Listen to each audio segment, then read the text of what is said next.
Hey there, everybody. Welcome back to Letterboxing with Commentating Nerd. This week on the show, we're going to be talking about the year of 2022 movies. So this is my year in review of 2022. All right, so the way we're going to do this today is not as straightforward as some other people do, and just kind of list off their top 10s or top 25s or whatever that they want to talk about, or just kind of hand pick a bunch of different movies that they want to talk about that they liked a lot. I do have categories. I do have multiple lists to kind of share with you guys to kind of talk about 2022 as a whole, not just what my favorite movies were, but what were the trends, what were the themes, what were my own personal themes as far as like how I found that I wound up enjoying movies this year, what were the ones that stuck with me, what were the types of movies that I gravitated towards this year that's maybe different than other years. Then obviously talk about my favorite performances, of which there were so many to talk about. I'm going to try to give them their fair due, but there's a lot to talk about today, so I might not be able to say quite as much as I want to about each notable performance. Um, and then of course, you need to talk. I really like to focus on cinematography in my reviews, as you guys know. So I'm going to talk about cinematography. I'm going to talk about score. It's another thing I really love. And also going to talk about best directors. So it's a little bit of a hybrid sort of award show slash best of kind of two things in one. But I think the way this is going to work is it's going to help you guys better understand by the end of it why my top movies are my top favorite movies. That's what I'm hoping, at least. So let's get into it. Let's start by talking about the trends of 2022. So the first theme of 2022, and one that is very unique for me, is the the domination of horror this year. Last year was the year of the musical. This year is definitely a year of the horror movies, and I definitely saw more horror movies as they came out than any other year in the past that I can remember. I made sure to go out to the theater for many of these, or people convinced me to make it out to the theater like a week or two later to finally check these things out. And I'm really glad for the majority of these that I did. So let's focus on that first. So the best of 2022 horror. If we go all the way to the top, we got Pearl and X. You guys are going to see these movies a lot, and you're going to see them right next to each other because for me they're nearly inseparable. Pearl is slightly ahead because of Mia Goth's extra special performance in that one. Even though X, she's playing dual roles, and that's pretty extra special as well. But I I find that what was done really well in Pearl wound up being better. Then the menu, you guys are gonna notice that a lot of these are more lighthearted horror, which is maybe why I gravitated towards them this year, or at least they're dark comedies as well. And I really love a good dark comedy. So then we have the menu. We have Fresh. Fresh just gets really batshit insane, but it's also sort of a dark comedy, very campy in the best way possible. Sebastian Stan, we're going to talk about later, and Daisy Edgar Jones as really impressive performances that I latched onto. Um, then we have Nope, um, really great alien invasion sort of movie, I guess you could call it, as far as how it fits into the horror genre, but it definitely does. It's a little bit more of an actiony horror movie, but it still has plenty of horror elements, that's for sure.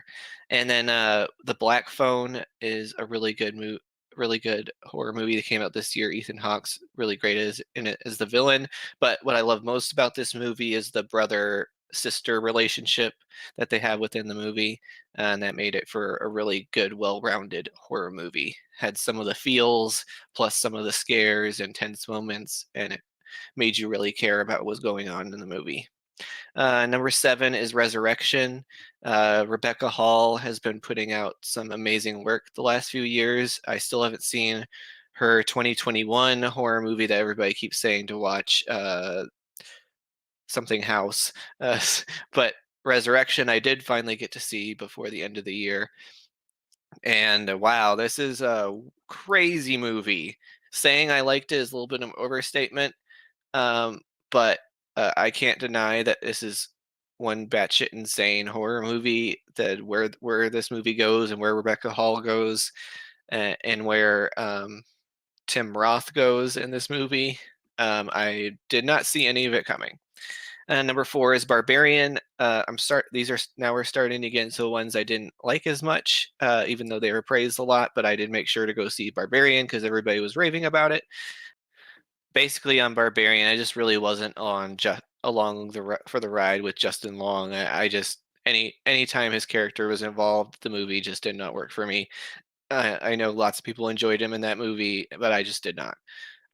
Pray for the Devil is just kind of a meh horror movie. I was hoping for a little bit more, but it wasn't, terrible. So, but it was interesting to kind of get a historical perspective of exorcisms a little bit, kind of a woman breaking into exorcism school and some other things like that that are interesting.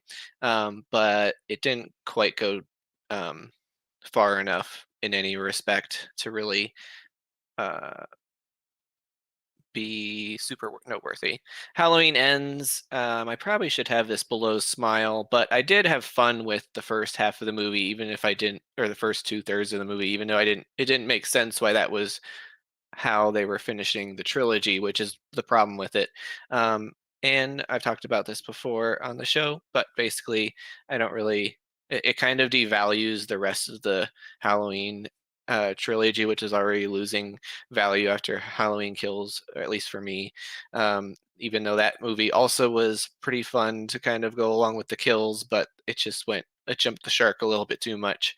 Um, and then Smile, I thought it was just really gimmicky. There were some really interesting things with the Smile kind of imagery, but also some of the anxiety induced stuff that they were playing around with in the movie. But I wish they trusted what they had in those things instead of adding a bunch of jump scares and a really stupid final act that was very like big and like crazy, that it didn't need to be that way. Scream, I wasn't crazy about this movie. There were times I had fun with it, but some of the kills I didn't even really care for. But also really just don't like how they treated pretty much all the Legacy's characters except for Dewey. Um, in this movie, Dewey is the best part of this movie. Jenna Ortega does a really good job, as does Michelle Barrera.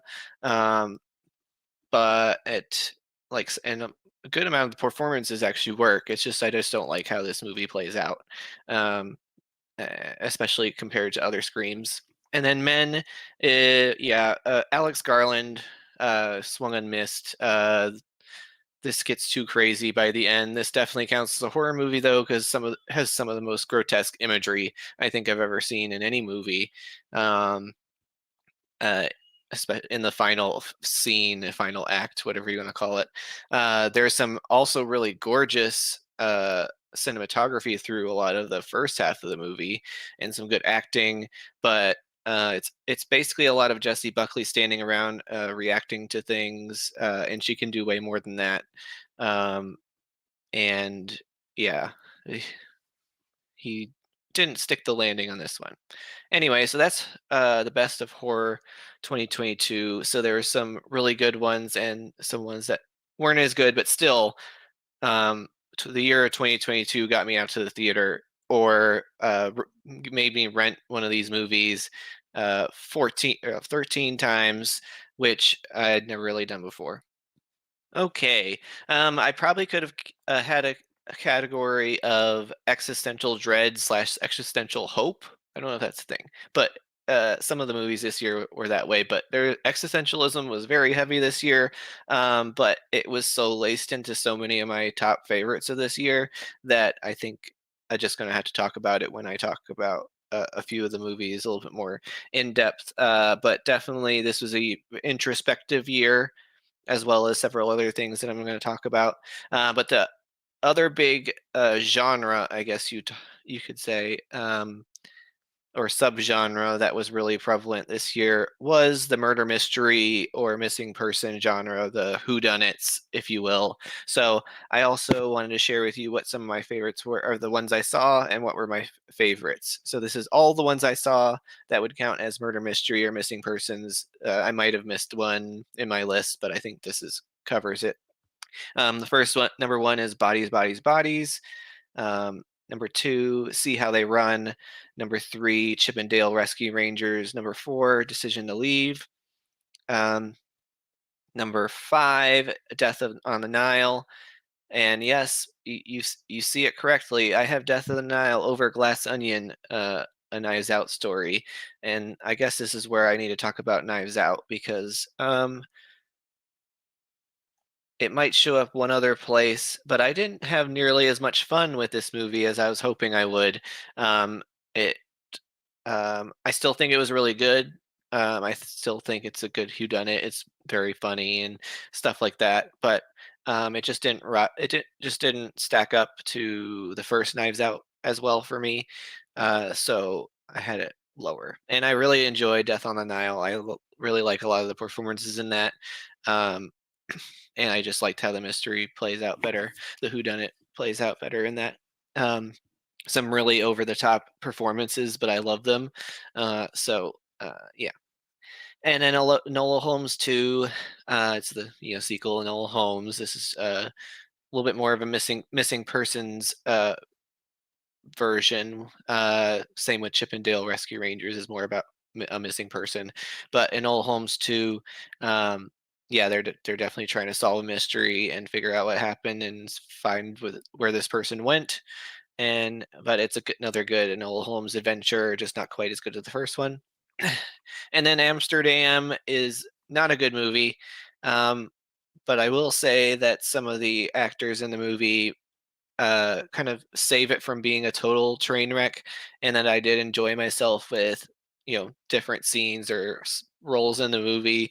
Margot Robbie, especially Christian Bale, like they're still doing stuff even though they're being directed to, and the writing isn't very, in a weird way, the writing isn't great either. So those are the murder mystery movies of this year. All right, next up is another wonderful subgenre theme, and I really like this one. This might be my favorite of 2022, but this is the best of Let's Hate on the Rich, or rich people, or people with privilege. So let's pull that one up. So this one's really fun. So there definitely was a theme of movies this year that was all about like the upper class being terrible, but also them sort of getting their comeuppance. Um, and so, The Menu is definitely all about that. A really great dark comedy horror movie that is, a commentary on lots of things as far as elite upper class goes.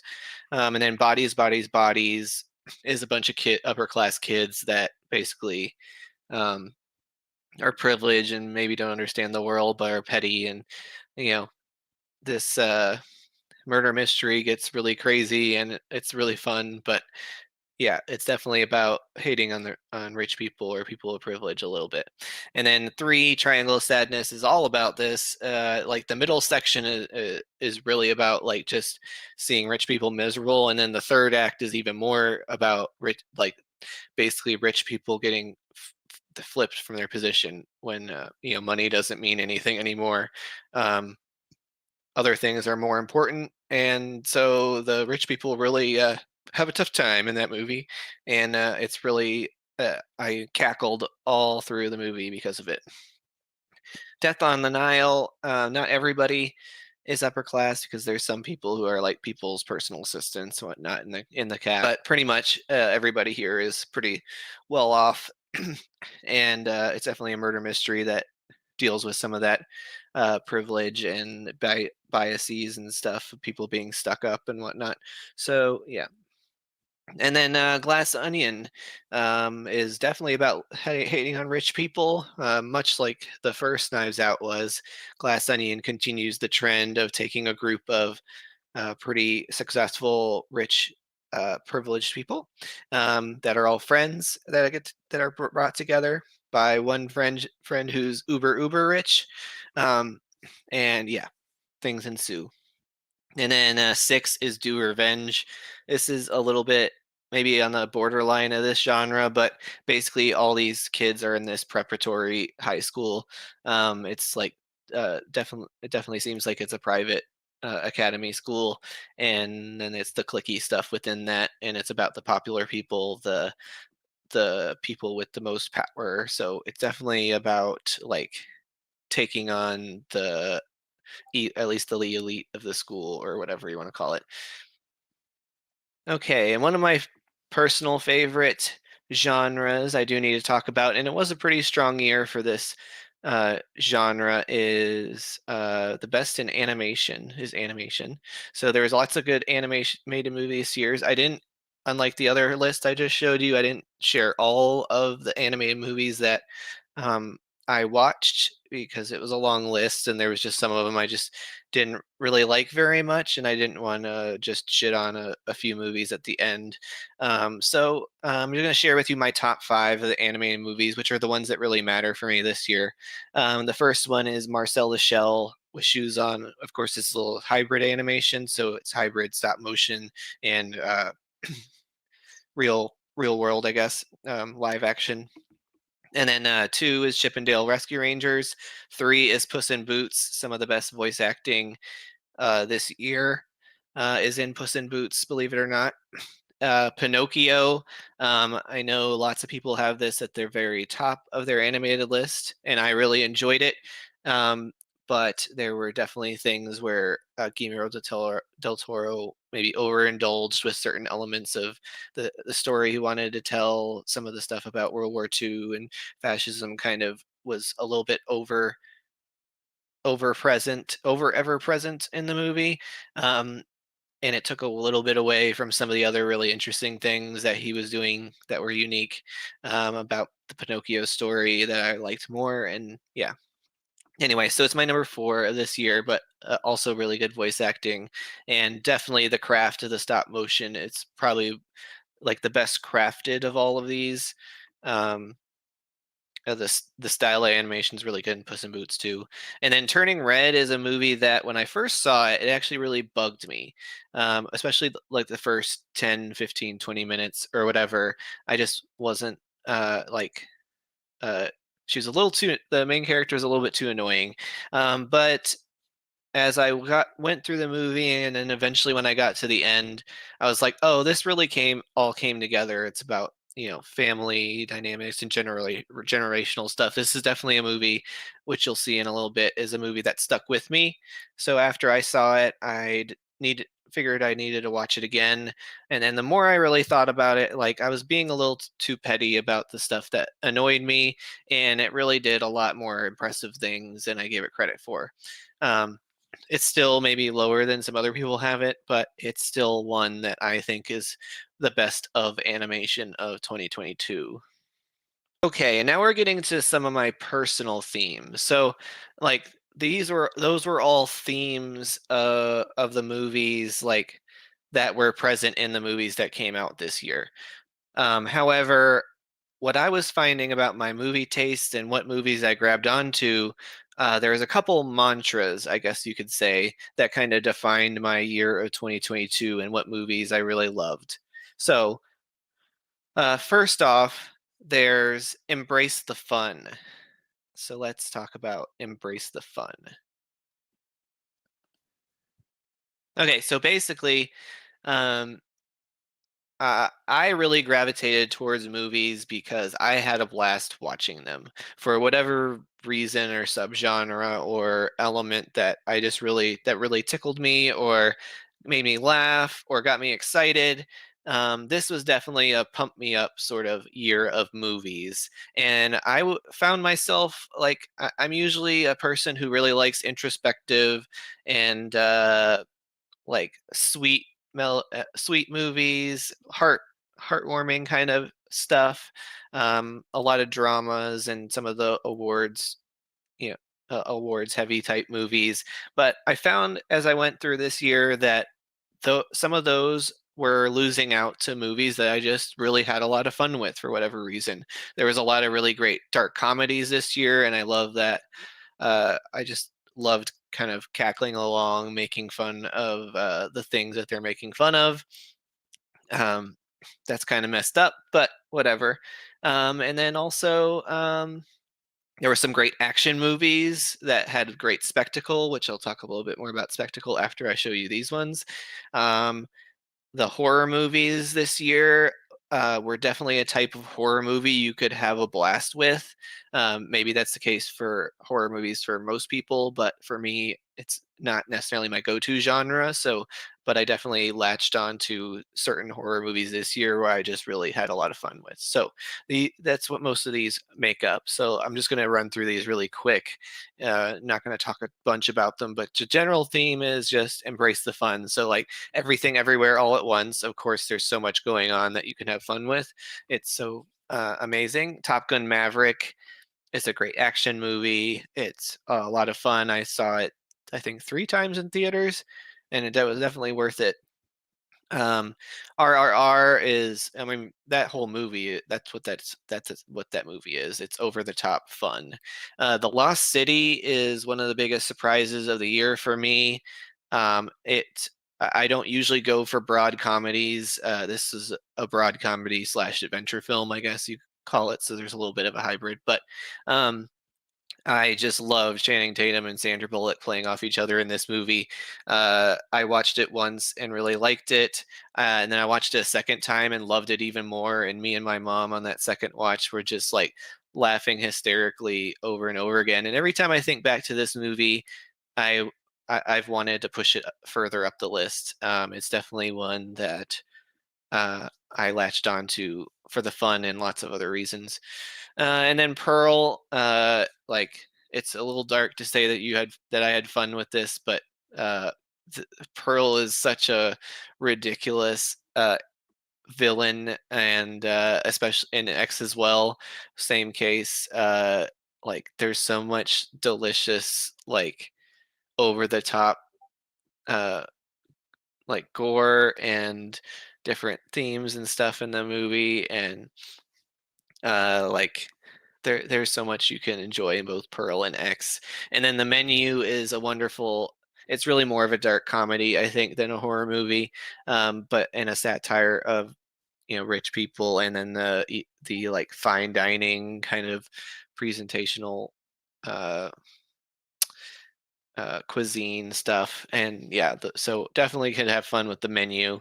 I definitely did. Bodies, Bodies, Bodies had so much fun watching these guys run around like chickens with their heads cut off, trying to figure out uh, who maybe killed one of them. And then The Unbearable Weight of Massive Talent. I mean, Nicolas Cage being meta, playing Nicolas Cage. This movie was just meant to have fun with, and it was indeed a blast. Fresh has some of the hammiest performances of the year from Sebastian Stan, and it's a delight.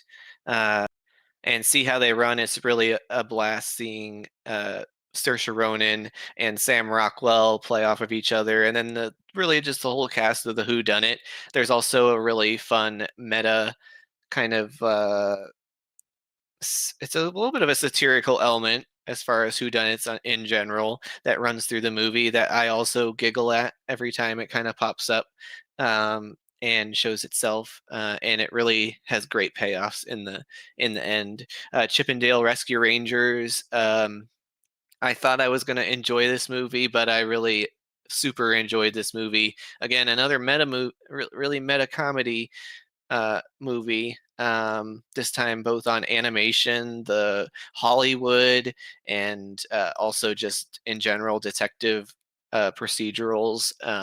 All of the things are really kind of um, not parodied exactly in this, but definitely played into tropes and things in a wonderful way.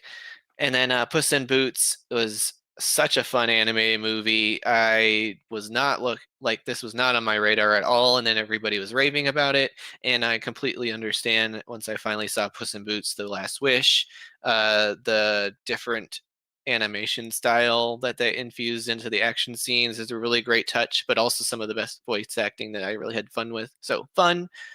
Triangle of Sadness, I giggled at. I laughed in this movie probably more than any other movie, which maybe is maybe I shouldn't admit that, but it's a wonderful dark comedy. Um, and I just love watching these rich people squirm. Uh, and actually, I also love how brazen it is because it really just wears its themes on its sleeve. In fact, there are points where it literally shouts it out to you through a PA system what the kind of themes they're tackling. Yeah. And then Babylon, there's a lot of debauchery and crazy shit going on, but I had a blast trying to track a lot of this. Um, there, there are some things that don't work as well in this movie, but this movie really stuck with me mainly because the fun elements and just like I just really had a good time watching it. Even though there's some kind of horrible stuff in it too, but for whatever reason, I kind of got some delight out of that.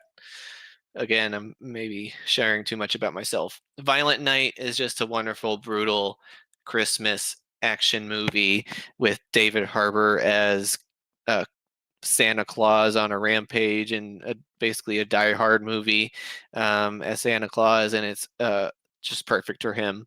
And this movie is all about the fun, and that's what it's made for, and that's why I like it. Death on the Nile has a lot of really over the top characters and a really kind of melodramatic murder mystery.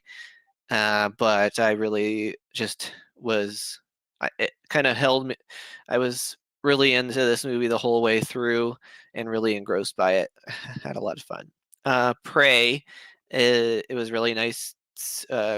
Fun seeing Naru trying to fend against the predator. Bullet Train has a wonderful supporting group of supporting actors to kind of color this movie, literally and figuratively. And of course, I love the Thomas the Tank Engine stickers in here. Brad Pitt is maybe the least interesting part of this movie, but I had a lot of fun with Bullet Train regardless. And then Sonic the Hedgehog 2, there's a glaring thing that makes me not like this movie nearly as much as I should, but the animated movies like Sonic and Tails and Idris Elba as Knuckles is so amazing. A lot of this movie is like the ideal Sonic movie, and I had a lot of fun with those things. And then the princess, it's a little bit lower on my list because of some other elements of the movie, but I did definitely have a blast watching this. The action choreography in this movie is really great. All right, and then kind of spinning off from embrace the fun. I also have a theme called Embrace the Spectacle, which there's a lot of overlap, so I'm not going to share all the movies that fall under it, but I'm going to share the ones that did not appear on that list that do appear on Embrace the Spectacle. So here I have Moon Age Daydream, which is one of the best theater experiences I've had all year, seeing the David Bowie biopic like this editing masterpiece, but also it's just a feast for the senses. The music's blaring, and it's just such a great time. I feel bad that not enough people got to see it in a theater because that's really how it should be seen. And of course, I love Pandora. I love the first Avatar. So returning back to Pandora in Avatar: The Way of Water is definitely an embrace the spectacle movie. And then we have Nope. Definitely a lot of spectacle in that movie. I mean, it's all about capturing spectacle. So it's definitely a big theme, but I definitely also love the actual spectacle of it. And The Woman King is a big, grand historical epic with warriors and yes, a lot of great action and characters, and definitely it was a spectacle movie. The Batman, uh, there it didn't really stick with me as the year went along, but it definitely was a spectacle to see. The cinematography, the score, a lot of the visuals and things that really the atmosphere of the movie is definitely something you needed to see in a theater, and that's the stuff that sucked me in and that I remember about the movie. So it's definitely a spectacle first movie for me. The Northman, lots of crazy action scenes. This is also very atmospheric. It really sucks you into some very weird scenes too, but that's also a spectacle in its own right. Um, yeah, this interesting Norse Hamlet story, I guess, is pretty entertaining. And then Black Panther Wakanda Forever. This was a spectacle for a few reasons. It was a spectacle because obviously it's an MCU movie, but then also it's how are they going to honor Chadwick Boseman, but also move past him. And all of that is a spectacle in its own right. The way they memorialize both T'Challa, the character, and Chadwick Boseman, really, in this movie is really great in the first act. And it also kind of bookends with that. So that's definitely an important part of the movie. Um, but then also, I really loved getting to um, learn about Namor's people and their civilization, and there's definitely some visuals and spectacle within that as well. So certainly MCU movie gets a spectacle tag. And another MCU movie, Doctor Strange in the Multiverse of Madness. This is a movie I've definitely warred with myself about how much I like it and how much I hate it, because there are elements about this movie I definitely hate, about how they treat Wanda in between WandaVision, which I love, to this movie. It's definitely a character trajectory that I think they could have done differently. If this is where they ultimately wanted to go, that's fine, but I think they could have done it differently to get there. However, full full heel Wanda in this Scarlet Witch in this movie is definitely a spectacle. I went to the theater multiple times to see it. Danny Elfman is putting on a show with his score, and Sam Raimi is throwing out all his bag of tricks to make this a spectacle movie. And then Uncharted is actually a pretty good, I think, video game adaptation movie. Actually, I don't know how it is as an adaptation, but I enjoyed myself with Uncharted, or at least I loved the spectacle of it. I love Tom Holland trying to climb up falling jeeps as they're falling out of a plane. That's pretty insane, and swing off chandeliers. And Tom Holland definitely is a great at action scenes, and he was very compelling in this movie as he was swinging around on all sorts of things. Not as Spider-Man. Okay, so that's embrace the spectacle. So now we have one more little personal theme, and then we can move on to performance, some other elements. So next we're going to talk about movies that stuck with me. Okay, so I guess this is a theme for anyone any year when they're talking about best of lists, but I definitely had a few movies that I really like as the year went along. I kept thinking about, or I kept or when I needed a good laugh, I kept thinking back to some of these movies, or if somebody brought up the movie, I couldn't help but giggle, um, uh, or other ones that I just think are so well made, and I think the layers of um, the filmmaking within it are just kept thinking about how impressive it was. So those are sorts of things that are have to do with these movies that stuck with me. Of course, everything everywhere all at once stuck with lots of people, almost nearly everyone, I think, enjoyed this movie to some degree. If it wasn't in their top 10 or top 3 or top 5, it's definitely one of the most beloved movies this year. It definitely stuck with a lot of people. I still have only seen it one time, and I'm still just really holding on to that first experience of seeing all the batshit crazy, like, and just having no idea how they pulled off all those different things in one movie. So it's definitely a movie that stuck with me. Marcel the Shell with Shoes On is the sweetest movie ever. And every time I think about this movie, it just makes me want to go, "Daw." And it's definitely just the sweetness and the memes for Marcel. The It's like, why do you smile? Because it's worth it. I love that. All that stuff sticks with me, and I've carried Marcel the Shell with Shoes On in my pocket of 2022 best of movies for a lot of this year. Then Tar. This movie really, like, when I first saw it, I thought it was impressive, but the more I think about it, like, it's one of the best directed films. Kate Blanchett's performance in it, the cinematography, the sound design in this movie is so impressive, and just like also the writing and the screenplay within it. Like, this is just a really solid, well done movie.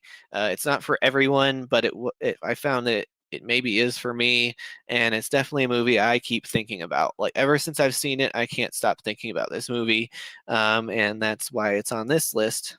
The Lost City. It's one of my favorite. I can't believe this is one of my favorite movies of the year, but it is one of my favorite movies of the year. Like, I did not expect to love this as much as I do, but it's definitely maybe the movie I laughed at the most this year. Emily the Criminal really stuck with me. Faded a little bit as the year went along, but that's more because I kept seeing other really good movies, so it slid down a little bit. But every time I wanted to, like, maybe knock Emily the Criminal down another notch, I keep going back to Aubrey Plaza's performance and so many of the things that I really loved about this movie, and those things really stuck with me. Pearl, just Mia Goth. Like, anything Mia Goth has done this year has stuck with me. Same with X. Um, and Banshees of Inisherin. I laughed so much in this movie, and you definitely are supposed to in the movie. Also, still a dark comedy, but uh, really well done from Martin McDonagh. When I first saw it, I rated it a little bit lower. I underrated it a little bit because, like, I kind of got disconnected from it in the final act. Like, it got a little bit too weird for me. But, like, as I keep thinking about this movie, I'm just like, no, it really is super well done, and it keeps inching up the list. And I even added an extra half star on its rating before I made this finalize this list. So it's definitely up there for me in 2022. Triangle of Sadness is a similar one like that. I undervalued it because I felt like it was a little bit too brazen, a little bit too um, in it giving its themes. It's like the no subtlety whatsoever. But I appreciated that when I saw it. So why would I count that as a minus as well? It's not really fair. So the more also, this is another movie where I laughed at so much. So whenever I think about this movie, I just think about how much I had so much fun and giggled and cackled and whatever you want to call it. And so this one's definitely a movie that stuck with me. Babylon, I saw fairly recently, of course, but like, when I first saw it, I was like, wow, yeah. I definitely really loved a huge chunk of that movie. Some of the final act didn't work as well for me, but, like, uh, it tells a really good story, um, or an interesting story, I should say. And Margot Robbie's so impressive in it. The cinematography, a lot of the filmmaking elements really are impressive, just like any Damien Chazelle movie. And we'll talk a little bit more about it later in a bit here. But it, like, as people were talking about it, it was like, yeah, I need to keep moving it up my list. I need to keep moving up my rankings. When it was time to make the final movies I really wanted to talk about, I definitely made sure Babylon was in there as opposed to being on the bubble. And then Turning Red is the one on the bottom there, and I already talked about how it kind of stuck with me as far as animation list goes, but basically just the family themes that go through it, I think is really well done. It's a much deeper story than I originally gave it credit for, at least in the first few moments of watching the movie, and then it really grew on me. So yeah. Okay, we're getting through there. So now we're gonna get into some of the film elements that I really love this year. So this will kind of also a little bit more illustrate about what are some of my favorite movies this year. So let's first talk about um, cinematography. Okay, so I have a bunch of different cinematography um, best ofs, or at least I have a top five of what my best cinematography is. So much like, award nominations, that's basically what I'm doing here. So my number five, although these are fairly softly ranked, to be honest, is Babylon. From the cinematographer is Linus Sandgren. This movie shot so wonderfully, as good as La La Land is, as good as First Man is, as good as Whiplash is, cinematography wise. Babylon is right up there with all of them. There's a lot more crazy editing to this movie, but every frame that they isolate on and they edit between is they're so well done. Um, and then at number three, I have Florian Hofmeister in Tar. This maybe should be number three. Excuse me. We are number four. This probably should be number three, or number four. But the cinematography in this movie is one of the most impressive of things, even though there's already so much going for this movie. Like, there's so many harsh angle shots in this movie.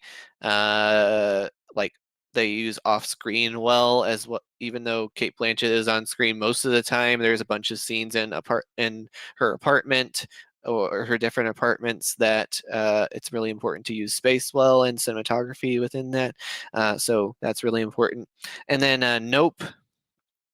I mean, it's all about like it's a kind of a movie about cinematography and capturing images on a camera. And there's just so many exceptional um, like shots, the way they photograph the sky, just that iconic image of the cloud with the flags dangling out of them is really amazing. There's so many great.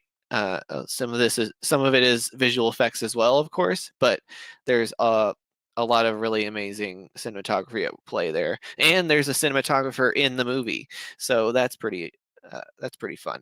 And that's Hoyte van Hoytema did the cinematography for Nope. And then at number two is the Batman, Greg Fraser, after Dune last year. Yeah, after Dune last year, did the cinematography for the Batman, and this is one of the best shot movies of the year for sure. So many of the trailer shots like this one, um, definitely keep popping up in my memory. And it's definitely the stuff I grabbed onto when I saw this movie, even though there's some other things that I've fallen off on. It's a great looking movie. And then number one for cinematography is Top Gun Maverick. I mean, look at that right there. That's an amazing shot of the jet planes flying through the valley. And there's so many great so much great cinematography in it, all of the flying scenes. Okay, so that's cinematography, and now we're going to talk a little bit about score. I got these kind of mishmatched on the screen, but I'm going to read them off in the order that I would have them, although again, this is fairly softly ranked as well. Um, the first one I'm going to talk about is Doctor Strange and the Multiverse of Madness. Danny Elfman. I think that this movie probably does not deserve as good of a score as it gives, but Danny Elfman really brings it in this movie. I was jamming along at lots of sections of his score in this movie. It was something I was very aware of a lot of the movie, which sometimes is a problem, but I was aware of it because I was really enjoying it, and it fit really well with what was going on with the movie. So it's definitely one of my favorites of this year. For score, number 4 is The Batman, Michael Giacchino. Michael Giacchino continues amazing work as a composer, and The Batman is no exception. Babylon, Justin Hurwitz rejoins Damien Chazelle and puts on another masterful jazzy score in Babylon. The way they use trumpets in this movie, like a lot of it is diegetic um, music, but not all of it is. But I really love how the trumpet carries throughout the movie. And then Black Panther: Wakanda Forever. Ludwig Göransson. The first Black Panther is right. I've talked about this before. Is right up there with Captain America: Winter Soldier's score for the best in the MCU. And Ludwig Göransson may have topped himself with this movie, especially when he added in um, uh, the themes for Namor's people.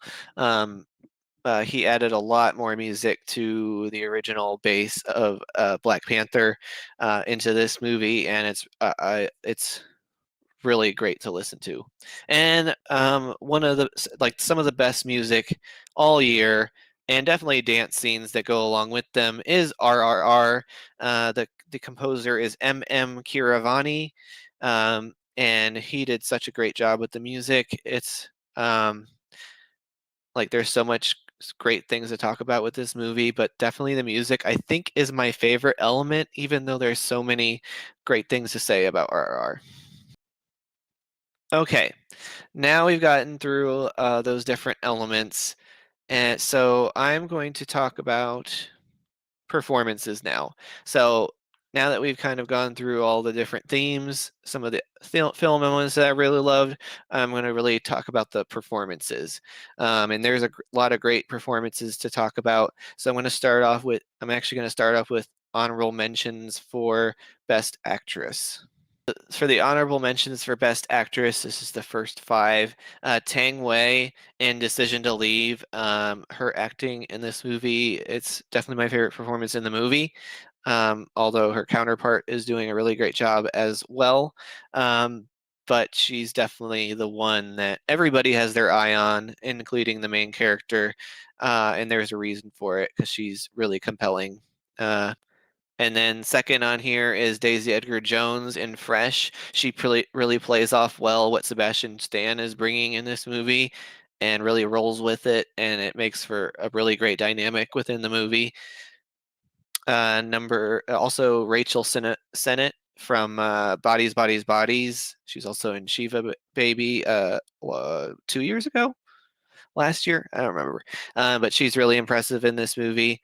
Then Jennifer Lawrence makes sort of a, I don't know, comeback performance, although she was in Don't Look Up last year. But this is definitely her return to kind of the drama world, darker drama world. And Jennifer Lawrence in Causeway, she's does a really great performance. Then Rebecca Hall, she is definitely a really amazing actress, and in Resurrection, she has a monologue in this movie that uh, isn't nearly close enough to Mia Goth's monologue, but that's just because of how good Mia Goth is. But um, she also is definitely worth recognizing as far as best monologuers. Margot Robbie. Um, Mainly, I'm going to talk about her with Babylon. That's definitely why she's on my list. She's definitely a sight to behold in that movie. Definitely a screen presence for sure. Um, a star, as she describes herself in the movie. Pretty much any movie that Margot Robbie is in, I gravitate towards her, though, even ones that aren't as good. So, like in Amsterdam, which is the other picture on the screen. Um, She was actually my favorite part about Amsterdam, and I felt like her performance worked the best out of everybody. She didn't have some of the weird stilted uh, like uh, line reads as much as other actors did, and yeah. So even when she's in a movie that's not as good, she still uh, steals uh, your heart or whatever. All right, and then we are going to get to the Women King actresses, the honorable mentions for them. So we got Viola Davis and Thuso Mbedu. Basically, these are the two true leads of the movie. Uh, Thuso Mbedu is probably being considered a supporting actress, but this movie is her story as much as it is Viola Davis's as the titular Woman King. So yeah, this whole ensemble is really great. But these two are definitely some of my favorites and worth recognizing. Hong Chow. One thing I do like to do on my best of lists, as I do like to consider repeat offenders, if you will, as far as actors and actresses go. So I will factor in if they were in multiple things that I liked. And Hong Chow gave two amazing performances this year. The top one is from The Menu, and then the second one is from The Whale. She gives the best performance for me in The Whale. Even though as much praise as Brendan Fraser is getting, she is the one who should really should be getting way more accolades and attention. And then, of course, probably the queen of 2022 is Jenna Ortega. Um, the main one that really stood out to me as far as movies went was X. When I first saw it, she was one of my favorite characters in the movie. I love how this character changes. Like you think she's one person, and then she kind of changes as the movie goes along. And I love the turns. And she's even really great in the scares and the horror scene, like the more horrific scenes as well. And then at the end of the year, I finally saw The Fallout, which it's like basically a movie, like aftermath of a school shooting that she survived, but like she's definitely dealing with trauma from it. Um, and it's affecting her behavior and relationships and things like that. And she's really great in that movie. Scream, even though I wasn't as fond of the movie overall, like Jenna Ortega in Scream was really impressive and definitely burst onto the screen because that was the first time most people ever saw her. Because most people, even though I think The Fallout maybe came out before, most people didn't really check out that movie until after Scream had come out. And then, of course, this isn't a movie, but she definitely took over the world with Wednesday and her wonderful dance moves. All right, so now let's go to number 10 for Best Actress. And number 10 is Dolly DeLeon from Triangle of Sadness. She takes over the third chapter of this movie. I shouldn't really call it an act because they're kind of like they're different lengths of time. But the third chapter of this movie, Dolly DeLeon, it's all hers, and she takes the movie by the reins and blows you away. Carrie Condon in Banshees of Inisherin. She is the grounding force in this movie of really absurd men acting ridiculous. That's my number 9. Number 8 is Mariana Trevino in A Man Called Otto. This is the most recent movie I saw, and I fell in love with it mainly because of her. And yes, everything she says is a warm cuddle, and I love it. Um, Number 7 is Daniel Deadwyler in Till. Should probably be higher up my list, but there's so many great performances, especially amongst actresses this year, that I just liked more, had more fun with, or whatever it was. And she puts on a powerhouse emotional performance in this and definitely deserves to be in my top 10 performances. Number 6 is Stephanie Shu from Everything Everywhere All at Once. She plays this just like Michelle Yeoh plays multiple different versions of herself. Maybe even more so, Stephanie Shu does in this movie, and she is incredible. And she's probably the most integral performance in the movie because um, while Michelle Yeoh is definitely the lead and the driving, um, like her struggle with her daughter is like the core of the movie. And if Stephanie Shu wasn't as impressive as she was as both the evil version of her and the good version of her, like the regular normal version of her, then the movie wouldn't work nearly as well. All right, number 5 is Lashana Lynch from The Woman King. I mentioned I love the ensemble in this movie. Lashana Lynch just steals the whole movie in every scene she's in. Her relationship with Thuso and Beidou's character is the best relationship in the whole movie, even though there's some other relationships they try to force into this movie. Um, that's definitely the friendship that really drives a lot of the movie for me, and I had a lot of fun with. Number 4. Oops. Number 4, Aubrey Plaza in Emily the Criminal. This movie is all hers, even though Thea Rossi is very good in it, which I'll talk about in a little bit. Aubrey Plaza. This is maybe the my favorite Aubrey Plaza performance I've seen, and she's done a lot of really impressive performances. And in Emily Criminal, she's really great. I love how grounded this movie is. It's so uber realistic. Like the filmmaking style works really well. But then Aubrey Plaza, who oftentimes can be a heightened actress, or at least she's got a very distinct style, definitely winds up playing really well into this very grounded kind of movie, and it definitely showed her range more than um, I think anything that's way bigger and bolder and crazier that she's done.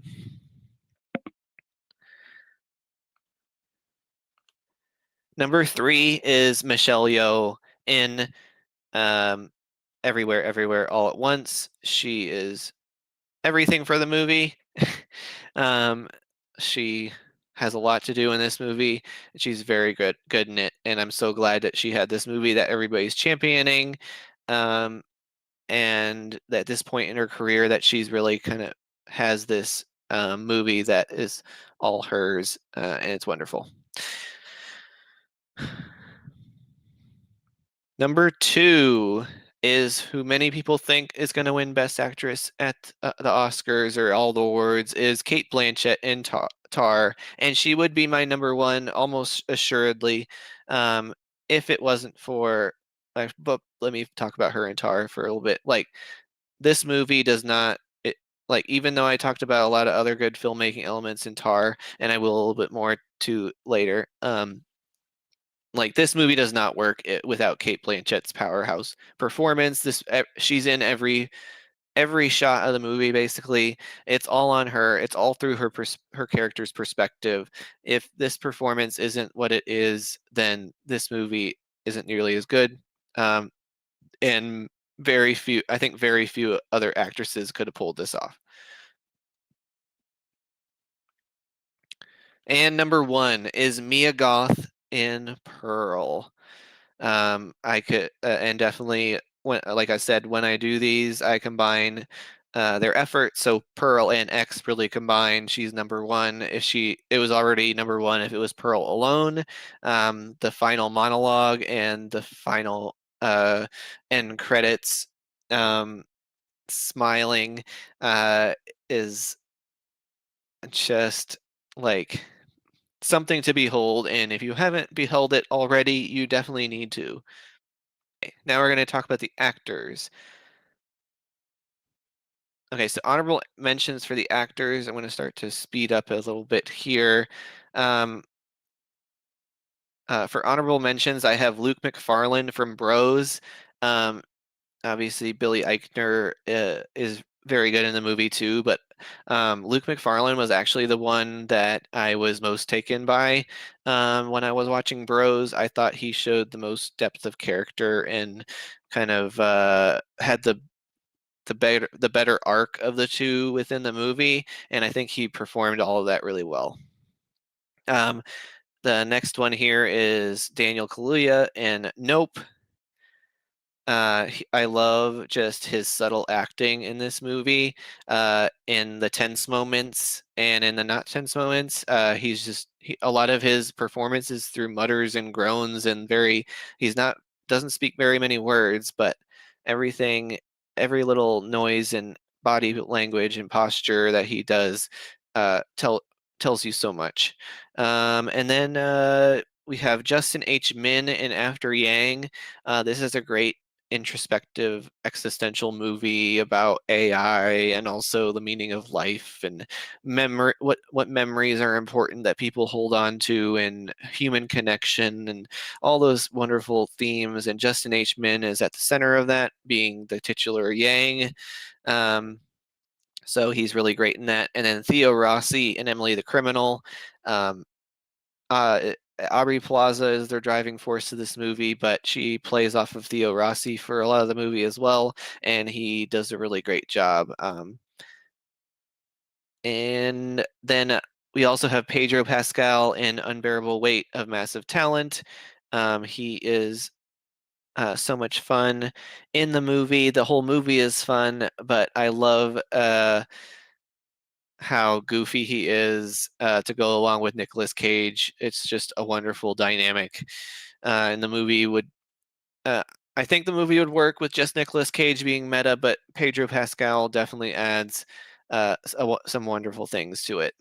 And then I think it would be a real problem. I didn't mention the RRR actors, Ram Charan and NT Rams Rao Jr.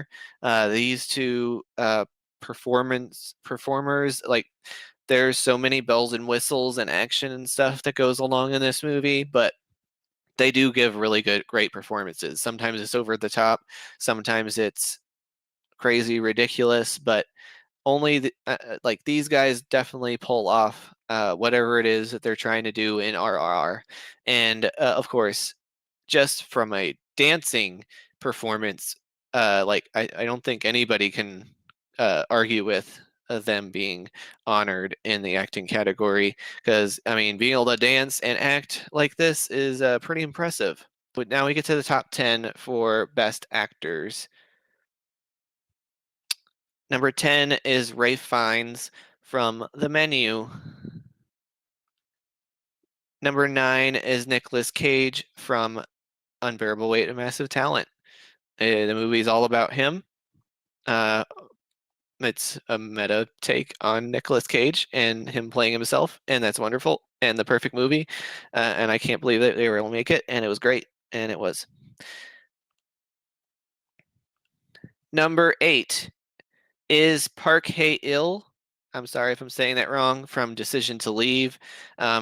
As good as Tang Wei is in the movie, like, his obsession and infatuation is what the movie is all about, and he really sells but his insomnia and his obsession with her and the case and things like that. And this movie wouldn't work if it wasn't for his performance. Number 7 is Brendan Gleeson in Banshees of Inisherin. Uh, uh, this movie has a lot of great acting in it. It's basically just a 5-person ensemble, but every single one of them is amazing. Obviously, Barry Keoghan. Um, I didn't put in my honorable mentions because I think the character is just a little bit. He has a few good scenes, but he doesn't have quite enough impact for me to really toss him in this group. But I just said his name, so might as well have. Um, and then number 6 is Brian Tyree Henry in Causeway. Um, as wonderful as it is to have this movie be a vehicle for Jennifer Lawrence get back to her roots of what she does best is acting. Brian Tyree Henry is a wonderful like counterpart to her in this movie. They're both dealing with their own traumas, and he does such a good job communicating his and what he's going through, both physical and emotional trauma. Um, and yeah, it's really well. His performance is really well done. And of course, and also not to be left out is him in Bullet Train is one of my favorite characters. Him and um, Aaron Taylor Johnson together as a duo was my favorite part of Bullet Train, and it's definitely worth noting in the performance areas. All right, number 5 is Sebastian Stan in Fresh.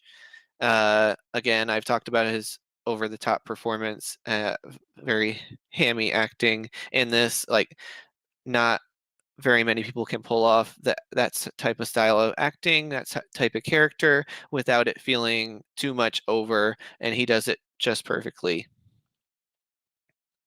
At number 4 is Paul Dano in The Fabelmans. I think this is the best performance in the Fabelmans. Um, Michelle Williams is getting most of the attention for the acting of the parent roles in this movie, but I think this it's a much more subtler. It's definitely a much more subtle performance. Which, when you think about Michelle Williams' performance, that's not saying much because she's like in another stratosphere as far as how over the top she's going with her performance, but that's intentional, I think. But anyway, Paul Dano is as understated as she is overstated, and but I just love how his complex relationship with his son works, and he plays that so well. His final scene before he has his big interview um, is one of the most emotional scenes in the movie, and it's a great kind of culminating point of their relationship as far as the movie goes. It's wonderful. He's really good in it. All right, and number 3 is Channing Tatum in The Lost City.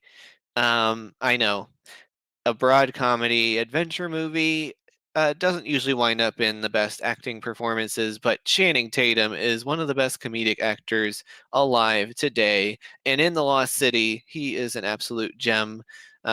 He is my favorite part of this movie. Sandra Bullock's great too. But like the reason I think the movie is so good and so funny is because of him. It is the two of them, but especially him. And then I can't not talk about Short Round as the number 2. Ki Kwan in Everything Everywhere All at Once. I'm so happy this movie happened for him. Um, I might like Channing Tatum's performance a little bit better, but at some point you really have to think about how important a role is, how special it is for certain actors to really get the spotlight at certain times in their different times in their career. And I really this one just warms my heart. So in Everything Everywhere All at Once, he plays a very incredibly varied role, like more than dual performance. Uh, this character is amazing, and he does it so well. Um, at number 1, even though he started out as actually, I think After Yang came first, even though he started out in After Yang as the father figure within the movie and had to go through the memories of Yang, um, he also was the Penguin in the Batman. Take it easy, sweetheart, um, as everybody remembers. But his crowning achievement is definitely in Banshees of Inisherin. This is my favorite actor performance of this year. Number 1. Um, uh, every line read he gives in this movie is so perfect. Especially in the beginning where it's really setting the comedy and just how absurd and hilarious the situation is, and how befuddled he is buy it, it just makes me giggle. Like I was saying, every time I think about this movie, um, I laugh about the moments that make me laugh, and um, it does look like we were rowing. Like that whole exchange is so amazing, and it's definitely the thing that sticks with me. And Colin Farrell's the thing I remember most from this movie. Okay, and what's interesting this year is I wouldn't normally do this, but um, I wanted to show just how disparate um, the actress performances were, because honestly, um, I would take 90% of the uh, female the actress performances that I mentioned above many of their male counterparts, the actors, the best actor performances that I just listed off. So just to give you a sense of what that looks like, this is my favorite performances overall, and you'll notice there's only two men that feature in this list. Number one is Mia Goth. Number two is Kate Blanchett. Number three is Michelle Yeoh. Number four is Aubrey Plaza. Number five is Lashana Lynch. And then finally at number six is Colin Farrell. Number seven is Stephanie Hsu. Number eight is Daniel Deadweiler. Number nine is Kehi Kwan. And then number 10 is Mariana Trevino for favorite performances overall. Yeah. And then just because I do love animation so much, I did give a little bit of shout out to favorite voice acting before I move on to the movies. My top movies overall. Number five is Sigourney. Well, this doesn't really need to be ranked, but number five is, and this might be a little controversial because it's motion capture and de-aging and lots of other things. But Sigourney Weaver as Kiri in Avatar: The Way of Water is one of my favorite performances this year, and was trying to find a way to really uh, be able to lift it up. Um, and this was the best place I could fit it in, to be honest. And I think the most impressive part about this performance, even though the de-aging technology is really good, her physical acting seems to be really amazing. Within the motion capture and how her character is designed around that. But how she adjusts her voice, it's not like a huge shift, but it definitely works so that you see this character as a teenager instead of um, a woman, you know, acting like a teenager. And I think Sigourney Weaver does a great job vocal acting wise, making this character come to life. She was my favorite character in the movie of Avatar: The Way of Water, so I wanted to highlight that. Number four. Number four for voice actors is Harvey Guillen from Puss in Boots. He played Perlito, the little dog, in that movie. He is absolutely adorable. This is potentially a character that could get very annoying in lots of worse animated movies. There's definitely lots of characters like this that don't do it well. But this Puss in Boots, The Last Wish, definitely does it very well, and his voice acting really makes this character work. Um, Another really impressive voice acting performance in the same movie at number three is Wagner Moura as the wolf, or it's like the Death Wolf, I guess you say, Diablo Lupin. No, I don't know. Sorry, I don't speak Spanish. Shouldn't try. Um, but he's basically the death in in the form of a wolf, and there's so much great animation surrounding this character, but the voice for this character is as special as any of those elements. So definitely a really impressive voice acting performance. Also, didn't quite make this top five, but I had no clue Florence Pugh was in this movie until the final credits, as she voices Goldilocks in this movie, and that's another amazing voice acting performance that didn't quite make it onto this list, but definitely was close. Number two is David Bradley. Yes, Filch himself from the Harry Potter movies voiced Mr. Geppetto in Guillermo del Toro's Pinocchio. And this is one of my favorite versions of Geppetto, and a lot of it has to do with the voice acting of David Bradley. He really makes this really broken man of Geppetto work so well in this movie. Yeah. And then in number one, it's really not even a contest. It's Jenny Slate as Marcel the Shell. She obviously had already voiced this character in YouTube shorts before this movie uh, came out, but in this movie, Jenny Slate and Marcel the Shell is perfection. All right, now, oh, before we go on to the movies, I have one more category. Sorry, we're almost there. I do have to talk about best directors. Okay, so these are my top 5 directors. I'm going to show you fun little pictures to pop up for them. Number 5 is Steven Spielberg for The Fabelmans. Um, I'm not as crazy about this movie as some other people. However, I do love that Steven Spielberg got to make this movie, and I'm okay with this award season to be sort of a celebration of Steven Spielberg overall. So on my list of best of 2022, I'm willing to put Steven Spielberg on my best directors list. I think it's worthy. James Cameron for Avatar: The Way of Water. I love Avatar. I love. Uh, I did not think that I needed a Avatar sequel, however, and was actually doubting it pretty heavily until people started saying, "Wait, wait, wait! It's actually good." And then I was so excited to see it, and I was so excited to return to Pandora, and I felt bad for ever doubting James Cameron. And he puts on another great Pandora show. I know it's not for everybody, but it's definitely for me. Yes. Number 3 for actors is the Daniels for Everything Everywhere All at Once. This could easily be number 1. However, Everything Everywhere All at Once has so many bells and whistles to it.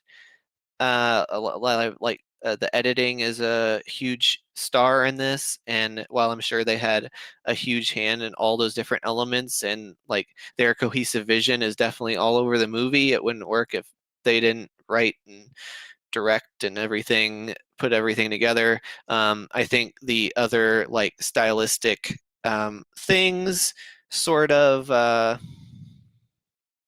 make it so some other directors stand out who had a little bit more of like a little bit more directory sort of movies. So number 2 is Martin McDonagh for Banshees of Inisherin.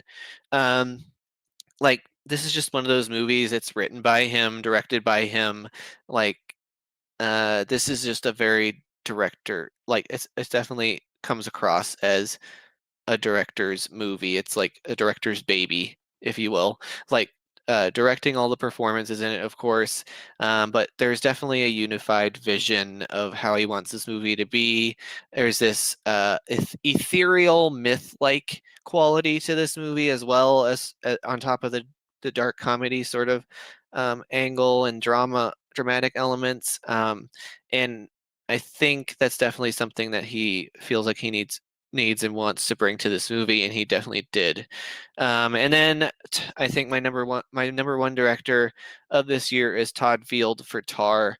As much as this movie is about Kate Blanchett's performance, um, like you can just see the strings being pulled as you watch the movie, and you just like the like yes, the cinematography is impressive, but there's definitely this unified vision of he wants this movie to be, he wants it to communicate. Kate Blanchett does a lot of the communicating, but the movie as a whole has so many great layers to it that it definitely uh, he seems to be a driving force. So he's my number 1 director of 2022. All right. Now we get to my top 25 movies. Oh wait, oops. Um yeah, last year when I did my write up for the year end, I went out with 25 to count for honorable mentions, and this year there was still too many movies that I wanted to acknowledge. So there was these bubble movies for the top 25 that I really felt like I needed to mention or I'd be upset. Also, I should bring up, it's not on here, but I should bring up, which is an extra bubble movie, is After Yang. Just got edged out even of this top 30. So these are the 5 on the bubble, just outside my top 25 that I'm really highlighting as my favorite movies. But number 30 is Pinocchio. Number 29 is Bros, a really great romantic comedy. Um, yeah, it's really funny, really great at depicting gay relationships, and just like in some ways how they're just like any other relationship, but also how they're not. And Rose does a great job tackling all those things. And it does run into some rom-com tropes, but that's what rom-coms have. But also, I feel like a lot of the third act, like breakup type stuff, cliches, um, there's a lot more real things at play there than just like some gimmick or whatnot. Or some liar revealed sort of thing. And it's a lot deeper of a conflict that makes much more sense, and much more real. And Bros does that. So number 28 is Causeway. This is definitely a movie about trauma, both emotional and physical, and also just trauma from childhood, because Jennifer Lawrence's character is dealing with a traumatic brain injury. Um, but then also she has emotional trauma surrounding both trying to get back to service, but also having to do her recuperation back home, where she has a lot of baggage from growing up, her childhood growing up. So and then Brian Tyree Henry in this movie also has his own physical and emotional trauma that he has to go through, and they kind of solve things together, or they try to. Number 27 is Brian and Charles. This is just a very sweet, cute movie about a man and his robot invention. Um, Another one of those existential movies of the year that's really amazing. After Yang would count as that as well. And Brian and Charles is a wonderful British comedy. Yeah, it's very funny, but very sweet and heartwarming as well, and really makes you think. So it's a lot of things in one. And then number 26 is probably the sweetest movie of the year, just under Marcel the Shell with Shoes On, and that's Mrs. Harris Goes to Paris. Um, I just love this journey for Leslie Manville's character as she tries to get a fancy dress from um, Paris. She travels all the way to Paris to get her own couture gown, and it's wonderful. And she shows the elitist people, puts them in their place, and wins everybody over, and it's lovely and amazing. All right, now let's get into my actual top 25. Let me get my face out of the way so you can see. Number 25 is Babylon. I talked about how this really stuck with me after I saw it. Um, uh, it was further down when I first ranked it and rated it and ranked it, and then I was like, no, like I just enjoy this movie too much. Even though it's definitely a flawed movie. It's almost something I appreciate about it even more is some of its flaws as well as what I really enjoy and think is great about it. So it's my number 25. Number 24, Triangle of Sadness. Like I said already, this is one of the funniest movies of the year. I laughed at it maybe second most of any movie this year. It's great. Number 23 is Puss in Boots: The Last Wish. Um, the extra special animation style in the action scenes, but also the voice acting, and just I never knew that I needed Candy Cane combined with Mad Max Fury Road to make for an animated movie. But Puss in Boots, Puss in Boots, The Last Wish does, and it's really great. Number 27, The Woman King, one of the best ensembles of the year, and a great war epic, historical war epic sort of thing in Africa. Yeah, I love so much of the acting in this, so much of the stories. There are a few storylines that I don't like quite as much, which is why it's not, high a little bit higher up my 2022. Um, yeah, but there's definitely a lot to talk about for this movie. Number 21 is Nope. I love how it talks about spectacle, how it focuses on cinematography within the movie, while it also has exceptional cinematography. That's pretty cool. And then there's some extra layers about um, like people trying to capture spectacle and be famous and whatever. And those are some great themes in there, and they definitely go deep into child acting side of things and trying to recapture the glory of when you're a child actor. There's a wrinkle of that in the movie too. Um, Number 20 is Chippendale Rescue Rangers. Um, this movie is one that's held on all year long. Originally, it was right up there in my top 10. It has fallen down a little bit, but the fact that it's still holding pretty strong in my top 20 is pretty impressive for a movie that I think nobody expected to be much of anything, other than people who liked Chip and Dale Rescue Rangers, the cartoon, thought they would have fun with it. But I don't think anybody thought it would actually be a legitimately good animated movie with great meta commentary. But it does. See How They Run is number 19. This is a wonderful whodunit with a sort of meta twist where it sort of takes the piss out of the whodunit genre and like leans into a lot of the tropes, but also points out how they're you know a little obvious and overused. But then every time, um, like they continually telegraph what is going to happen without you realizing that's what they're doing, and even though you sort of catch on as the movie goes along, you still are surprised by the things you didn't realize they telegraphed by the end, and it's really cool. It's a really cool movie for that. And then Saoirse Ronan, anything she's in, she's just so adorable. She's adorable as a rising inspector in the police force, and it's wonderful. Fresh is one of my favorite horror movies. It's just such a blast. Sebastian Stan definitely powers it, but Daisy Edgar Jones, it wouldn't work if she didn't play off of him as well as she does.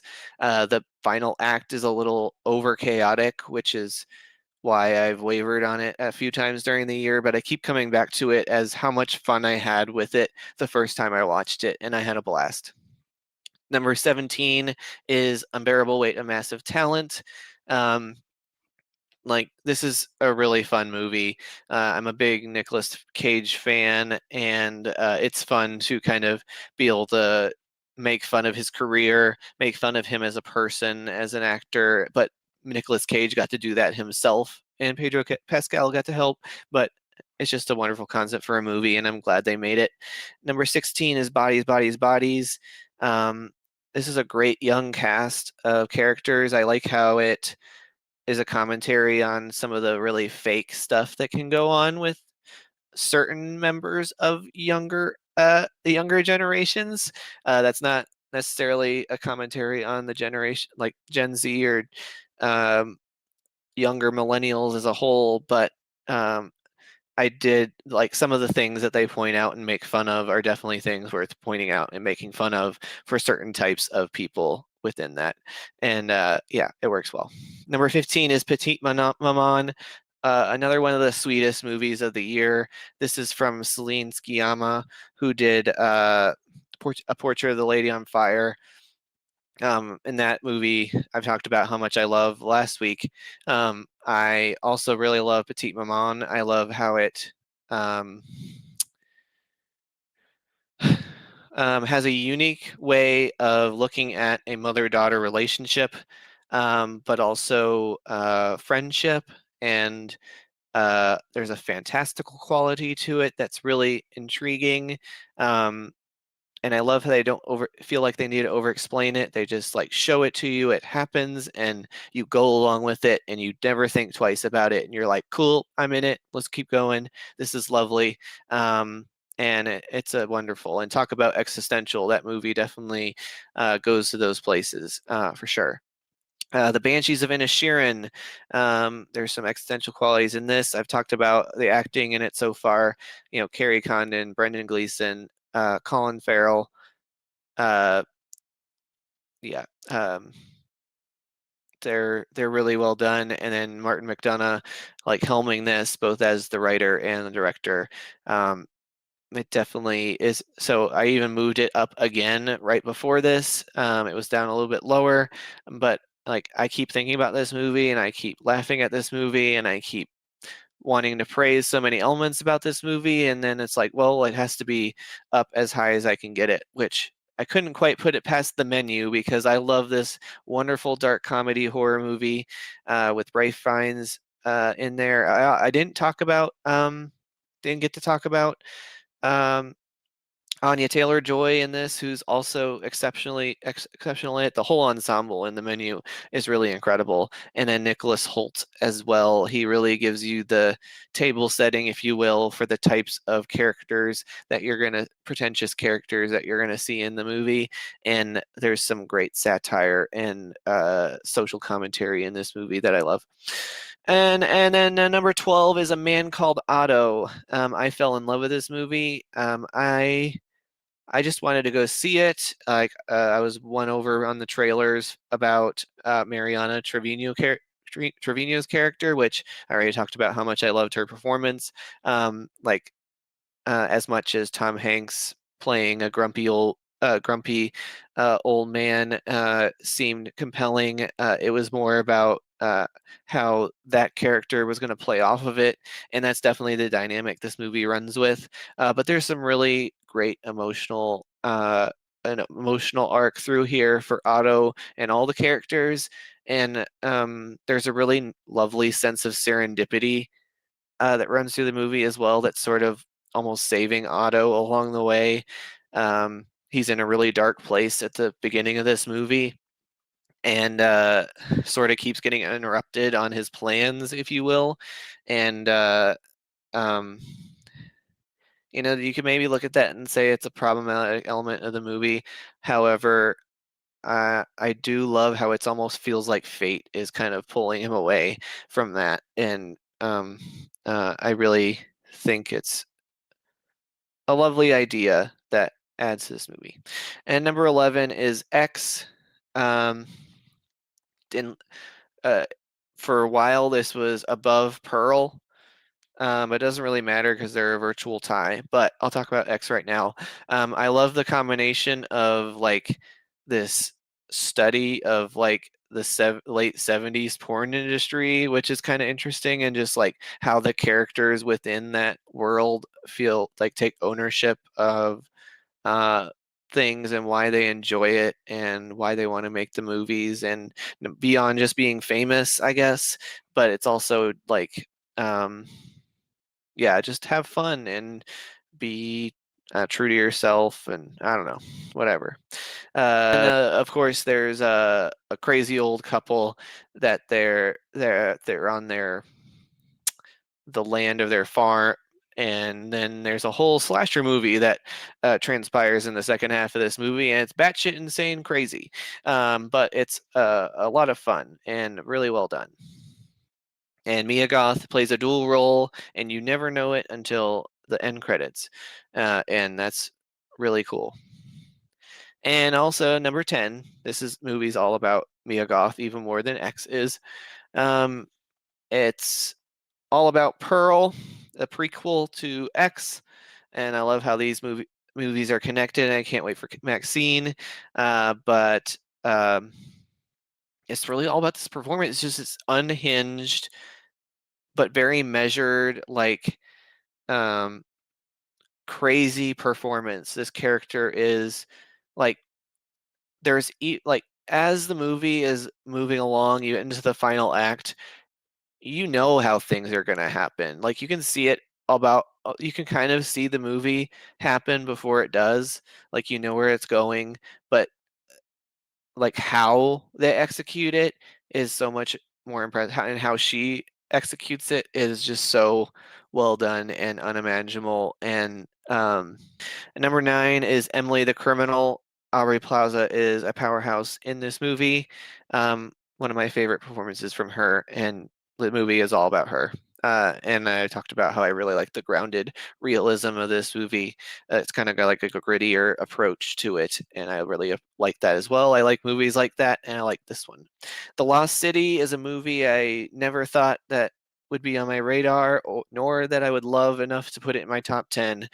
It's a much broader comedy than I would ever go for, and but I fell in love with it. I laughed at it more than probably anything, and me and my mom, the one time we watched it, we definitely laughed like forever after a motorcycle crash scene. It's pretty funny. Number 7 is Avatar: The Way of Water, my return to Pandora, and I loved the journey. At one point, I had this up in my top 5, but I decided RRR and Tar are both much. They're much specialer movies. Like Avatar: The Way of Water, I loved, but didn't love quite as much as the first Avatar movie. Which was my number 1 in 2009, my favorite James Cameron movie, all those things. The Way of the Water is a little bit under that. Um, I've watched it 3 times, um, but I will say that um, some of that feels like a little bit of obligation because it's like, oh, I know I need to see it multiple times before it leaves theaters, which there's still plenty of time to see it in theaters, but when new things come out, I don't want to keep rewatching Avatar necessarily. Um, and that's not something I felt when the first Avatar. I wanted to rewatch it every chance I got. Whenever there was a screening of it, I would go and look. I would go and check it out. But Way of Water I saw 3 times, and I enjoyed each one, but it did feel a little taxing. The runtime wears on you a little bit. Number 6 is RRR. This is a wonderful movie that everybody's fallen in love with this year. It seems like the dancing is amazing. The music is amazing. The fights, action choreography, the visual effects, the wild animals being flung out of the back of uh, trucks. The 2 men become one fighting force is an element of this movie. Yeah, and it opens with one guy fighting a crazy mob of protesters and having to fight through each one and pulling another guy all the way through it to take him custody. Um, that's insane in itself. And then the other guy fights a tiger in the rainforest, and yeah, that's pretty insane too. Number 5 is Tar. This movie is a masterpiece. The more I think about it, it's like it keeps inching up my list. It was down at like number 8, and then like I've always thought it's really good, but it's definitely like some of the best of the year. Um, and as I said, Todd Field is my favorite director. Kate Blanchett is my second favorite performance of the year. Number 4 is Moon Age Daydream. This is an experience unlike any other I've had in a theater. This editing masterpiece from Brett Morgan. Um, I'm not even somebody who really knows much about David Bowie, but this was just such a feast for the senses. It just blares at you the music and images and sound clips, and is an amazing way to teach someone who doesn't know anything really about David Bowie whatsoever about them without it being like a boring drawn out biopic that just kind of tells you about him. It definitely is not that. It's all show. There's definitely interviews and pieces, but David Bowie is mostly speaking for himself through a lot of those clips. So you're essentially hearing from David Bowie about David Bowie, and yeah, it's great. Number 3 is Top Gun Maverick. This is a blockbuster, a wonderful blockbuster like return for the Top Gun franchise. Tom Cruise returning to this is great. I already talked about the flying cinematography. That's amazing. The scene between Maverick and Iceman in this movie is really great too. The dynamic between Tom Cruise and Miles Teller as Goose's son, Glenn Powell in this movie is ridiculously charming as a person you love to hate. arrogant asshole, that sort of character. But he is so good as that flyboy type. He's almost sort of like Maverick from the first movie in a sense. It's interesting. Yeah, there's so much great stuff in the movie, uh, and a lot of it's the action, but there's some great emotional stuff in there too. The music's still great, and yeah. Number two, Marcel the Shell with Shoes On. I love movies like this. This just warms my heart. This is right up my alley, existential and uh, cute and lovely and animated and has you know yeah, Marcella Shell's Shoes On is so sweet. It melts your heart, and it sticks with you all year. Stuck with me all year long. And number one is Everything Everywhere All at Once. This truly proved to be everything and uh everything you can ever imagine a movie could be is stuffed into one movie. Like it's existential dread. It's absurdist comedy. It's a family melodrama. It's all these little subgenres and things rolled into one. Plus, it's an action movie. Plus, it has crazy editing and cinematography and a heartwarming story at the center. And it's just everything. And it's my number one of the year, and it's not really even close, even though Marcel's pretty uh, near and dear to my heart.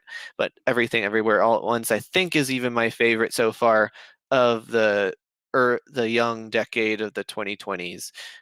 So that is my year in review of 2022. Um, as per usual, it's a longer episode, but it's a year in review. There's a lot to talk about. I got to talk about the performances, my favorite movies, my favorite elements from those movies, why those movies stuck with me, what were the things I gravitated towards this year in movies, and I really enjoyed being able to pull that all together to talk about with you guys. Hope you guys enjoyed hearing about my best and favorite movies. And I hope you guys also had a wonderful year in movies of 2022. And go ahead in the comments, share what your top 5 is, or top 10 is, or what were your favorite performances, what was your favorite cinematography scores, all those things. Put those in the comments, or find me on Twitter and talk to me about it. Find me on Discord and talk to me about it. Commentatoring N at both. Yeah, you can find me at several different places, and my letterbox at Commentatoring N. You can check out a lot of my movie lists and content on there. So hope to see you guys later.